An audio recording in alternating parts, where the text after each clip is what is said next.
Polda Gorontalo menggelar pemeriksaan kendaraan operasional Selasa 10 Mei 2022. Pemeriksaan kendaraan dinas ini guna memaksimalkan kinerja Polri dalam memberikan pelayanan kepada masyarakat. Pemeriksaan tersebut dilakukan di lapangan Apel Polda Gorontalo.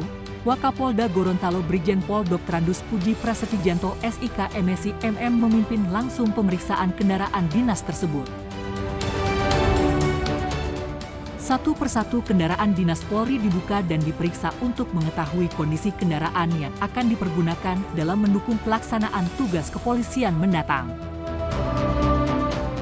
Di sela-sela pengecekan kendaraan dinas dan kelengkapannya, Wakapolda Gorontalo berpesan agar semua kendaraan dalam kondisi siap pakai, siap digunakan dan tidak ada alasan yang rusak ini, rusak itu, sehingga dapat menghambat tugas operasi nantinya.